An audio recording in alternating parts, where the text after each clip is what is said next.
अस्सलाम वालेकुम नाजरीन, मैं हूं आपकी मेज़बान डॉक्टर मुक़द्दस मलिक। आपके अपने प्रोग्राम आपकी बात आपके साथ में आज हम मौजूद हैं आज़ाद कश्मीर के LA5 की यूनियन कौंसिल इफ्तिखाराबाद जनूबी में, जो फेमस रही पूरे इलेक्शन में, बड़ा मरकज़ रहा। यहाँ सियासत का एक अजीब सा पेचो ताब रहा, जिसमें सियासी नुक्ता नज़र से दो मेंबर ज़िला कौंसिल के उम्मीदवार ऐसे थे जो एक कर्नल बशारत साहब और एक गुलनवाज पोर साहब, दोनों ही बड़े मदे मुकाबल रहे।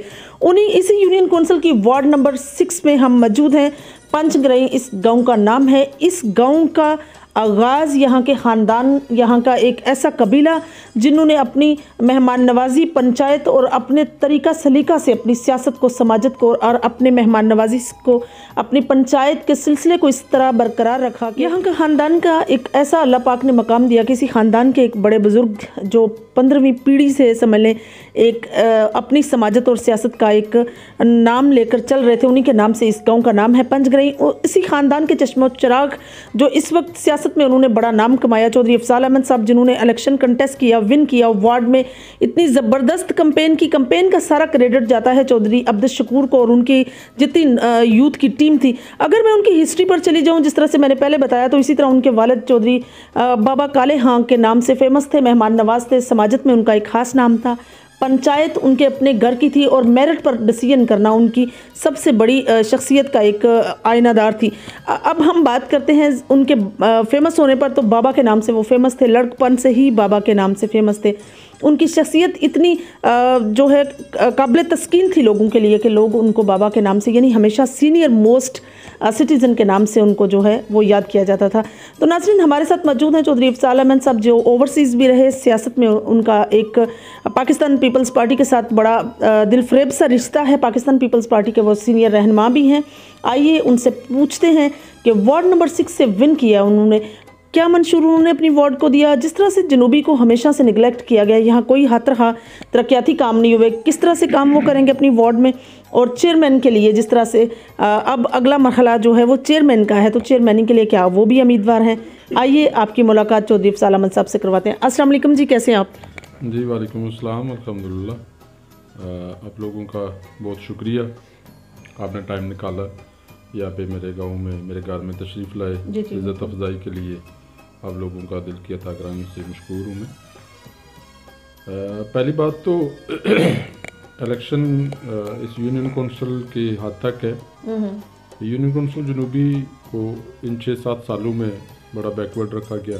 इसके मामलात को, इसके जितने फंड्स थे दूसरी जगहों पे शिफ्ट किए गए और हमें आज तक नहीं समझ आई ऐसा क्यों किया गया। हालांकि जो मुखालिफ उम्मीदवार हैं जो जीते यहाँ पे MLA हैं, सिटिंग MLA हैं, उन्होंने दोनों इलेक्शन यहाँ से इस यूनियन कौंसिल से जीते हैं। और जीतने के बावजूद इस यूनियन कौंसिल के साथ बिल्कुल आप कह सकते हैं कि नर्वस सलूक जो किया गया है, उसकी हमें आज तक समझ नहीं आई क्यों किया गया। लेकिन उसका उनको पता चल गया कि अगर जिस यूनियन कौंसिल के साथ नारवा सलूक किया जाए, वो लोग उनके साथ बलदियाती इलेक्शन में उन्होंने अपने भाई को यहाँ पे उतारा इस मैदान में, यहाँ के आबाई यूनियन कौंसिल करके अपना। और लोगों ने उनको बताया है कि ये आपने जो सलूक किया है 6-7 साल से हमारी यूनियन कौंसिल के साथ, तो आप भी इसी सलूक के मुस्तहिक हैं। तो इंशाअल्लाह हमारा मंशूर भी यही था इलेक्शन कैंपेन में भी, कि हम अपनी तालीम के मामलात जो हैं, हम अपनी सेहत के मामलात जो हैं, रोड स्ट्रक्चर जो है, इस यूनियन कौंसिल के साथ जितना जुल्म किया गया है, जितना इस यूनियन कौंसिल को पीछे रखने की कोशिश की गई है, ये सारी चीज़ें हम अपने हक़ के लिए लड़ेंगे। एक पैनल के साथ हम मैदान में आए गुलनवाज पोर की क़यादत में, और एक पैनल ने बड़ी मेहनत की है यहाँ पे। कुछ हमारे दोस्त जो हैं वो नाकामयाब भी हुए हैं, कुछ हम कामयाब भी हुए हैं। लेकिन मेरे ख्याल में सियासत में आके ये चीज़ हमने देखी है कि अगर बंदा मेहनत करता है, लोगों की खिदमत करता है, लोगों के लिए आसानियाँ पैदा करता है, तो लोग उसकी इज़्ज़त को काम नहीं होने देते। बिल्कुल सही। तो यूनियन कौंसिल जनूबी के लोगों ने हमें इज़्ज़त बख्शी है, हमारे पैनल के साथ, गुलनवाज पोर के साथ हमें इज़्ज़त दी है।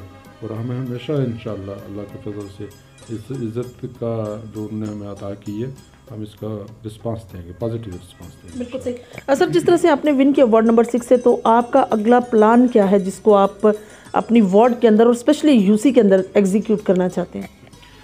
देखिए, प्लान हमने पहले भी बता दिया था, कैंपेन में भी हमारा यही था, इशू यही था कि हमारा मकसद भी यही था सियासत में आने का। देखिए हमें ज़रूरत नहीं थी इलेक्शन कंटेस्ट करने की।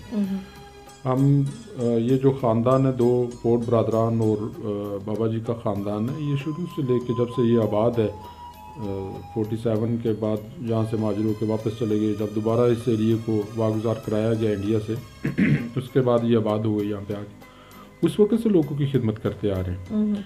कोई ऐसा इशू नहीं है कि हमें कुछ तरबियत की ज़रूरत है या हम इलेक्शन में जाएंगे, इलेक्शन जीतेंगे फिर लोगों की खिदमत करेंगे। हम खिदमत 5 साल खिदमत करते हैं लोगों की, उसके बाद लोगों के पास जाते हैं। लेकिन चूँकि ये जो मामला थे ये बेसिकली गवर्नमेंट लेवल के मामला थे, हम तो जो बुनियादी ज़रूरियात होती हैं लोगों की, जो बुनियादी मामलात मसाइल होते हैं वो हल करने की कोशिश करते हैं। तो अभी सियासत में आने का, इलेक्शन लड़ने का भी मकसद यही था कि जो हमारे मामलात हुकूमत लेवल पे हल नहीं हुए, नुमाइंदगी जहाँ पे पहुँची है अभी ज़िला लेवल पे गुलनवाज पोर्ट को भेजा है, तो सिर्फ इसी वजह से भेजा है कि हमारे जो यूनियन कौंसिल के मामलात हैं वो ज़िला लेवल पे हाईलाइट होने चाहिए। लोगों को पता होना चाहिए कि इस यूनियन कौंसिल के साथ ज्यादती हुई है और अब इसके फंड या इसके हक जो है वो दूसरी यूनियन कौंसिल्स में ना जाएं। इन लोगों के मामला यहीं पे हल होने चाहिए और इंशाल्लाह हम इसके लिए पुरज़म हैं। अगला मरहला आता है चेयरमैनशिप का। तो जिस तरह से आज़ाद उम्मीदवार मिला के मेरे ख्याल में आज़ाद उम्मीदवार भी 3-4 हैं, टोटल 8 जो है वार्ड्स थी। किस तरह से आप को लगता है कि आप उम्मीदवार चेयरमैन होंगे या चेयरमैन बनेंगे, या किसी के साथ किस तरह से आप अपने आप को देखते हैं इस यूनियन कौंसिल के लिए? देखिए ये बड़ा मुश्किल सवाल है। उम्मीदवार चेयरमैन ये तो पहले नॉमिनेट किया लोगों ने, हमें मुंतखब किया है। अब भी ख्वाहिश है लोगों की, देखिए जितने मेम्बरान को मुंतखब किया है हर वार्ड के लोगों की यही ख्वाहिश है कि हमारी वार्ड का बंदा वो चेयरमैन होना चाहिए। लेकिन चेयरमैन एक नहीं बनना है, किसी एक ने मुंतखब होना है। हमारे ज़रा मामला जो है बड़े गंभीर हैं। यूनियन कौंसिल जनूबी में 4 उम्मीदवार इलेक्ट हुए हैं मुस्लिम लीग नून के, 2 उम्मीदवार जो हैं वो आज़ाद एक पैनल के हैं, एक उम्मीदवार जो पैनल से हट के है और मैं पाकिस्तान पीपल्स पार्टी की टिकट पे इलेक्ट हुआ हूँ। हमारा पैनल एक ही था, मंशूर भी हमारा एक ही था गुलनवाज पोर्ट के साथ, और एक ही है अब भी एक ही है। तो कोशिश है सबकी, अब दोनों तरफ से कोशिश की जा रही है कि चेयरमैन आए, वो उनको एक समझ लें कि एक वोट की ज़रूरत है, ठीक है। अगर वो आज़ाद उम्मीदवार उनके साथ मिलता है तो चेयरमैनशिप नून लीग पास चली जाती है, और अगर आज़ाद उम्मीदवार तो हमारे पास होता है तो दोनों तरफ बराबर हो जाता है, ठीक है। हम पैनल के 3 उम्मीदवार हैं, 3 मेंबर हैं सॉरी, तो हमारे पास अभी तादाद 3 है, अगर चौथा हमारे साथ आता है तो बराबर हो जाते हैं। तो अभी देखते हैं, अभी एक की ज़रूरत पड़ेगी, दोनों को एक की ज़रूरत रहेगी। तो अभी देखते हैं, कामयाबी इंशाल्लाह उम्मीद तो है अल्लाह के फजल से। अभी नॉमिनेट तो नहीं हुए उम्मीदवार चेयरमैन, ना ही मुस्लिम लीग नून का हुआ है, ना ही मुस्लिम लीग नून का हुआ है, और ना ही बाज़ाब्ता तौर पे हमारे पैनल का हुआ है। लेकिन कोशिश कर रहे हैं, अभी इंशाल्लाह मुतफ़िका फैसला करेंगे इस पे। इस तरह से बोर्ड का आपने इलेक्शन कंटेस्ट किया, विन किया, तो बड़ा वोट जिस तरह मेंबर जिला कौंसिल का, तो उसमें आपने गुलनवाज पोर्ट साहब की मुकम्मल हमायत की? जी बिल्कुल, हमारी कमिटमेंट थी पहले दिन से, इलेक्शन जब से, बल्कि बल्दियाती इलेक्शन का जब से शोर मचा हुआ था, मेरे ख्याल में 1-2 साल पहले हमारी कमिटमेंट हो चुकी थी, बात हो चुकी थी। एक ही दड़ा था, एक ही ग्रुप था पहले भी, तो अजी दिलावर पोर्ट के साथ हमारी कमिटमेंट थी, भाई अब्दुल शकूर की, इनकी आपस में एक कमिटमेंट हुई थी कि मेंबर ज़िला कौंसिल जो गुलनवाज को इलेक्ट करवाया जाएगा, और उसमें हमने बिला तफरीक और बिला शरत कोई बगैर मशरूत जो है वो किया। हालांकि मैं पाकिस्तान पीपल्स पार्टी की टिकट पे इलेक्शन लड़ रहा था, लेकिन उसके बावजूद हमने अपना सिर्फ अपनी वार्ड तक नहीं बल्कि पूरी यूनियन कौंसिल से अल्हम्दुलिल्लाह हमने सपोर्ट किया। जहाँ जहाँ हमारे ताल्लुकात थे और जहाँ पे हम असरअंदाज हो सकते थे, जिस वार्ड में असर रसूख था, हमारी रिश्तेदारियाँ थी, हमारे ग्रुप थे, वो पूरे के पूरे गुलनवाज के साथ थे। कोई एक वोट भी मेरे नहीं ख्याल कि हमारे ग्रुप का या हमारे जो साइड के लोग थे उनका किसी दूसरी पार्टी की तरफ गया हो। बिल्कुल सही। हमने अपने इस तरह से आपका ख़ानदान बाबा के ग्रुप के साथ फेमस है, बाबा ग्रुप के नाम से फेमस है, आपके वालिद गिरामी के नाम से। अपने ख़ानदान के लेगेसी को संभालना इट्स अ हाईली डिफ़िकल्ट, क्योंकि हर बंदे की अपनी अपनी ओपिनियन होती है, अपनी अपनी नेचर होती है। ख़ानदानी सिस्टम को, निस्बत को, समाजत को, सियासत को और अपने इलाके की फ़िरकावारायत को देखते हुए, मामलात को देखते हुए पंचायत को संभालना इट्स अ हाईली डिफ़िकल्ट। किस तरह से आप अपने इस ख़ानदानी सिस्टम को लेकर चल रहे हैं? कुछ चीज़ें होती हैं जो असूल पे कायम रहती हैं। हमारे ख़ानदान का एक असूल रहा है, मेरे वालिद साहब का भी ज़िंदगी का एक असूल रहा है कि वो हमेशा गैर जानबदार रहे हैं और अपने दड़े के पके रहे हैं। ये चीज़ उनकी उसी वजह से इज़्ज़त भी आज तक, और वो फेमस भी हैं कि जो ज़ुबान उन्होंने कर लेनी है, जो बात कर लेनी है, उससे पीछे नहीं होना। नुकसान नफ़े नुकसान ज़िंदगी का हिस्सा है। हमारे ख़ानदान की ये रवायत रही है आज तक। बल्कि मुझे याद है कि एक बार हमारे जो उस वक्त सिटिंग मिनिस्टर थे चौधरी परवेज़ अशरफ साहब, उनके साथ एक सीटिंग थी, तो वहाँ पे एक बात चली थी कि एक टाइम आया था हल्का LF5 में कि बरादरीज़म पे इलेक्शन हुआ था। जो जितनी बरादरियाँ थी, जो जाट बरादरी थी वो जाट को सपोर्ट कर रही है, जो गुजर बरादरी है वो गुजरों को सपोर्ट कर रही है। तो उस टाइम पे भी मेरे वालिद साहब वाहिद शख्सियत थे गुजर बरादरी में, जो कि बाबा जी अशरफ मरहूम चौधरी परवेज़ अशरफ के वालिद गिरामी उनके साथ खड़े थे। उन्होंने भी उस वक़्त भी जब इज़्ज़म चल रहा था तो इज़्ज़म का साथ नहीं दिया, अपने दड़े का साथ दिया, अपने असूल का साथ दिया। और असूल ही की वजह से आज तक उनका एक नाम है। और हम भी इंशाअल्लाह अल्लाह के फजल से उन्हीं का मिशन लेके चल रहे हैं, ताबेदारी का, खिदमत का और असूल का। और इंशाअल्लाह उम्मीद अल्लाह के हाँ है, इंशाअल्लाह इसको हम निभाएंगे, इसको पूरा कोशिश करेंगे। मास्टर बड़े भाई हैं मास्टर अब्दुल शकूर साहब, वो उसी मिशन को लेके चले हुए हैं, उसी पे कायम है, और हम भी इंशाअल्लाह उनकी पैरवी करेंगे। बिल्कुल सही। और इसको कायम रखेंगे। अपने वालिद गिरामी की सियासत की बात की या उस मिशन की बात की, गुलनवाज पोर्ट साहब के पैनल के साथ आपके कुछ खबरें गर्दिश कर रही हैं को पाकिस्तान तहरीक इंसाफ का हिस्सा बनेंगे। क्या आप भी उनके साथ पाकिस्तान तहरीक इंसाफ ज्वाइन करेंगे, या मुस्लिम लीग नून अगर आपको चेयरमैनी में हमायत करती है तो आप उनको ज्वाइन करेंगे? नहीं, मेरा नहीं ख्याल कि हम अपने दड़े को छोड़ के या अपनी पार्टी को छोड़ के कोई फैसला करेंगे।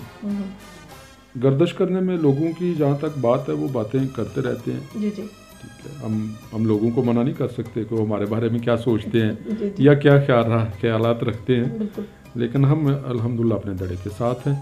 हम पाकिस्तान पीपल्स पार्टी के साथ थे, साथ हैं और साथ रहेंगे इंशाअल्लाह। तो मुस्लिम लीग नून के लिए भी और PTI के लिए भी हमारी नेक ख्वाहिशात सबके साथ हैं। ऐसा नहीं है कि कोई हमारी किसी के साथ दुश्मनी है, या हमारी जो बंदा हमारी यूनियन कौंसिल के मामलात को लीड करेगा, इनको सपोर्ट करेगा, हम महलाकी तौर पर उसको सपोर्ट करेंगे। ये मेरी बात 2-3 दिन पहले भी एक हमारा शुक्रिया का प्रोग्राम बात हो रही थी, मिर्ज़ा शफीक साहब भी वहाँ पे आए थे। मलके में एक शुक्रिया का प्रोग्राम था, जो हमारे न्यू इलेक्ट हुए हैं मेंबर वहाँ पे मलके में, तो मैंने उनका भी शुक्रिया अदा किया था, क्योंकि हमारा जो पानीग्राही में गर्ल्स हाई स्कूल है वो मिर्ज़ा शफीक साहब की मेहरबानी है। जो पोर में हम बॉयज़ हाई स्कूल है वो परवेज़ अशरफ साहब लाए हैं। लेकिन उसके बाद यहाँ पे कोई खातर का काम हमारी यूनियन कौंसिल में नहीं हुआ। तो वो MC की पार्टी से ताल्लुक़ रखते हैं, मुस्लिम कॉन्फ्रेंस के सदर भी हैं, लेकिन हमने वहाँ पे भी उनको अप्रिशिएट किया। जो हमारी यूनियन कौंसिल के लिए कहने का मकसद ये था कि जो हमारी यूनियन कौंसिल पे ये काम करेगा हम उसको अप्रिशिएट करेंगे, हम अहलाकी तौर पे उसको सपोर्ट करेंगे। ऐसा नहीं है कि हमारा ताल्लुक़ है पीपल्स पार्टी से है तो हम अपने यूनियन कौंसिल के मामलात को जो हाल ना होने दें। दूसरी पार्टियाँ कोशिश करती भी हैं, दूसरी पार्टियाँ के दूसरा सियासी बंदा को जो वो मामलात को ना करे, हम खुद करना चाहें या खुद वो उसका क्रेडिट लेना चाहें। लेकिन हमारी चूँकि ये पॉलिसी नहीं है, हम कहते हैं कि जो लोगों के लिए आसानियाँ पैदा करे, लोगों के लिए आसानियों के लिए काम करे, उसको काम करना चाहिए, उसको यूनियन कौंसिल के लिए काम चाहिए। बिल्कुल सही। सर, जिस तरह से आपकी पार्टी ने बल्दियाती इलेक्शन में अलायंस किया है मुस्लिम कॉन्फ्रेंस के साथ, इससे आपको क्या कोई फ़ायदा होता हुआ नज़र आ रहा है अपने LF5 में? जी बिल्कुल, दोनों पार्टियों के अलायंस से पाकिस्तान पीपल्स पार्टी को काफ़ी फ़ायदा हुआ है। बल्कि हमारी यूनियन कौंसिल तक जितने भी वोटर सपोर्टर थे मिर्ज़ा शफीक साहब के, उन्होंने फर्दन सबको जाके कहा है कि आपने गुलनवाज को वोट देने, वोट देने, सपोर्ट करना है। शुमाली में भी यही सूरत आ रही है, मलोट में भी, हज़ारी में भी, और जो पंगाली में भी पीपल्स पार्टी के कारकुनान थे उन्होंने वोट जो है वो MC को किए। तो इसका फ़ायदा हुआ कुछ जगह पे फ़ायदा नहीं भी होता, कुछ जगह पे, चूँकि शुरू से लेके अब अगर कहें कि बुनियादी तौर पे ये पार्टियाँ एक दूसरे की एंटी इलेक्शन लड़ती आ रही, तो कुछ कारकुनान को तहफ़्फ़ुज़ भी होता है, वो अपने तहफ़्फ़ुज़ात का इजहार भी करते हैं, लेकिन मेरे ख्याल में ओवरऑल इसका फ़ायदा हुआ बलदियाती इलेक्शन में। बिल्कुल सही। जुनूबी की सियासत को आपने पिछले 7 साल से आप ऑब्जर्व कर रहे हैं, ओवरसीज़ भी रहे हैं आप, सियासत को आपने टाइम अब दिया, प्रैक्टिकली सियासत का हिस्सा बने हैं, तो जुनूबी की सियासत पर आप अपनी क्या ओपिनियन का इजहार करेंगे? मुख्तलिफ लोगों से आप मिले हैं, मुख्तलिफ वार्ड्स में आप गए हैं, आपने लोगों की जो जहनीत है, जो सियासी उनका नुक्ता नज़र है, उसको जानने की कोशिश भी की होगी, कैसा लगा आपको? मेरे ख्याल में मेरी यूनियन कौंसिल के लोग बड़े बाशऊर हैं। पहले के जो दौर के पहले ज़माने की जो बातें वो ख़त्म हो गई हैं कि कुछ लोग पहले समझते थे कि हम 1-2 बंदे को किसी को पकड़ेंगे, वो लीड करेगा इलाके को, उसके साथ वोट ले लेंगे, काम करें या ना करें। लेकिन अब सूरत हाल बिल्कुल मुख्तलिफ है। जो बंदा यूनियन कौंसिल के लिए काम करेगा लोग उसको इलेक्ट करेंगे। लोग अब इन चीज़ों पे रवायती सियासत और वो मामला उसको ख़त्म हो गए हैं। और दूसरा सबसे बड़ा जो है वो रोल अब यूथ का, जो यूथ ने रोल प्ले किया है इस बलदियाती इलेक्शन में भी, राना से लेके मोयल तक पूरी यूथ जो हमारे साथ थी। और स्पेशली मैं अपनी टीम का शुक्रिया भी अदा करूँगा, जो चक मैरी से स्पेशल मेरे साथ मेरी यूथ की टीम थी, उन्होंने बड़ा रोल प्ले किया है। गुलनवाज के साथ भी, मेरे साथ भी, वो अच्छी टीम, काम करने वाली टीम है और मुखलिस लोग हैं सारे। तो ये जो रवायती सियासत वाला वो काम है वो ख़त्म हो गया। अब जो बंदा काम करेगा, मैंने ये चीज़ ऑब्ज़र्व की है इस इलेक्शन में प्रैक्टिकली एंटर होके, कि जो बंदा इस यूनियन कौंसिल के लिए काम करेगा, इस यूनियन कौंसिल के लोगों के लिए आसानियाँ पैदा करेगा, लोग मुस्तकबिल में भी उसको इलेक्ट करेंगे। और बाकी जो जिस तरह से रिजेक्ट किया लोगों ने इस दफ़ा, जो काम नहीं करेगा वो अपना ख्याल देख ले, उसका हशर यही होगा। बिल्कुल सही। 31 साल के बाद जो इलेक्शन हुए, राजा सईद अकरम साहब को, सरदार तनवीर इलियास को, बैरिस्टर सुल्तान महमूद को, किन लफ्ज़ों से उनका शुक्रिया अदा करेंगे? मेरे ख्याल में हम सबसे पहले शुक्रिया अदा करेंगे अपनी सुप्रीम कोर्ट का, अपने चीफ जस्टिस साहब का, कि उनकी काविश और उनकी मेहनत रंग लाई है। तो डेफिनेटली इसमें गवर्नमेंट का भी है कि गवर्नमेंट में भी कमिटेड रही है। काफ़ी मुश्किलात, बल्कि मैं नहीं समझता कि टफ टाइम लिया गया है या दिया गया है, ये सियासी मामलात हैं। लेकिन फिर भी अच्छी बात है कि बलदियाती इलेक्शन हो गए हैं और इसको मेरे ख्याल में रहना चाहिए, तसलसल के साथ होने चाहिए, ताकि जो मामलात हैं बलदियात के, वो इख्तियारात हैं, वो निचली सतह पे आए, लोगों की बुनियादी जो ज़रूरियात हैं, जो बुनियादी मामलात हैं लोगों के, उनकी दहलीज पे हाल हो। बहुत अच्छी बात। लास्ट में आप अपनी वार्ड के यूनियन कौंसिल के लोगों को, और अगर आपको यूनियन कौंसिल की नुमाइंदगी का मौका मिले, तो तमाम लोगों को क्या पैगाम देंगे? मेरी यूनियन कौंसिल के लोगों के लिए मेरा पैगाम यही है कि इंशाअल्लाह इस यूनियन कौंसिल को अमन का गहवारा बनाएंगे, इस यूनियन कौंसिल को मॉडल यूनियन कौंसिल बनाएंगे।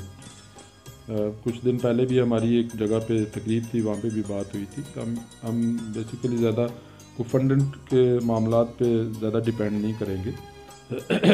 हम पढ़े लिखे लोग आगे आए हैं, उसमें से बहुत सारी बातें हुई भी हैं कि शायद मैट्रिक लोग नहीं मिले। यूनियन कौंसिल जनूबी में माशाल्लाह पढ़े लिखे लोग हैं। हम ऑर्गेनाइजेशन के तौर पे काम करेंगे, इस यूनियन कौंसिल को मॉडल यूनियन कौंसिल बनाएंगे। तो मेरा अपनी यूनियन कौंसिल के लोगों के लिए ये पैगाम है, आप मुतहद रहें और जिस एतमाद का आपने हम पे इजहार किया, इंशाअल्लाह आपका एतमाद पे पूरे उतरेंगे। यूनियन कौंसिल के मामला जो तालीम के हैं, जो सेहत के हैं, जो रोड्स के हैं, जो बाकी भी इश्यूज़ हैं हमारे, बिजली के या दूसरे इश्यूज़ हैं, इंशाल्लाह इसको हल करेंगे। सिर्फ मेरी अपील है अपने लोगों से, अमन के साथ रहें, मुतहद रहें, अपनी यूनियन कौंसिल का सोचें, सियासत अपनी यूनियन कौंसिल के लोगों के लिए करें, अपनी यूनियन कौंसिल के फ़ायदे के लिए सियासत करें। और जो लोग इस यूनियन कौंसिल को फ़ायदा दे सकते हैं, इस यूनियन कौंसिल के लिए काम कर सकते हैं, उनके साथ आप इत्तेहाद में रहें। ये मेरी अपनी पूरी यूनियन कौंसिल के लिए पैगाम है। हम इलेक्ट हुए हैं, जो ज़िला कौंसिल का भी मेंबर इलेक्ट हुआ है और जो वार्ड्स के भी मेंबर इलेक्ट हुए। बेसिकली हम एक पार्टी, बेशक हम एक पार्टी की निशान पे इलेक्शन लड़ रहे थे, लेकिन ओवरऑल हम अपनी पूरी वार्ड के लिए, पूरी यूनियन कौंसिल के लिए इलेक्ट हुए। हमारे दरवाजे अपने लोगों के लिए, अपने यूनियन कौंसिल के जो लोग हैं उन सब के लिए खुले हुए हैं। अपने मुखालफिन के लिए भी हमारे दरवाजे खुले हुए हैं। ठीक है, हम उनको ये गुजारिश करेंगे कि वो अपनी यूनियन कौंसिल के मामलात के लिए हमारे साथ ताउन करें, हमारे साथ मिल के चलें। हम कंधे से कंधा मिला के अब लोगों के साथ चलेंगे और इंशाअल्लाह इस यूनियन कौंसिल के मामलात हल करेंगे। बहुत अच्छी बात जी। तो नाज़रीन, ये थी चौधरी अफजाल अहमद साहब की गुफ्तगू। सबसे बड़ा मैसेज उन्होंने अपने इलाके को, अपनी यूसी को, अपने गाँव के लोगों को यूनिटी का दिया और साथ ही अपोजिशन को बड़े अच्छे से, बड़े जनरसली उन्होंने वेलकम किया कि अपने मामलात के लिए यूनियन कौंसिल के मामलात पर हम एक पेज पर आकर प्रॉपर तरीके से जिस तरह से भी हो सके काम करेंगे और मॉडल यूसी बनाएंगे अपनी यूनियन कौंसिल को। और साथ ही उन्होंने बात की पाकिस्तान पीपल्स पार्टी के प्लेटफॉर्म से, उन्होंने अपनी ओपिनियन का इजहार किया कि नस्ल दर नस्ल उनका ख़ानदानी ग्रुप बंदी एक मस्बत जो रवाबत थे या सिस्टम था वो पाकिस्तान पीपल्स पार्टी के साथ है और उसी के साथ कायम दायम रहेगा। लेकिन साथ उन्होंने बात ये भी की है कि पाकिस्तान पीपल्स पार्टी का के साथ मंसलिक होने का मकसद सिर्फ ये भी नहीं कि हम अपनी यूनियन कौंसिल में जो तरक्याती काम या फलाही काम करने वाले लोग हैं हम उनको रिजेक्ट कर देंगे, भले वो किसी भी पार्टी से हों। तो बड़ी खुशाइंद बात है कि वो अपने ही इलाके के लोगों को मुस्तफ़ीद करना चाहते हैं और अपने ख़ानदानी लेगेसी को बहुत अच्छे से सस्टेन किया और उसको बड़े अच्छे से संभाल कर रखा हुआ है। इंशाल्लाह मेरी और आपकी मुलाकात होगी फिर किसी नए प्रोग्राम में। तब तक के लिए इजाज़त चाहती हूँ। अल्लाह हाफिज़।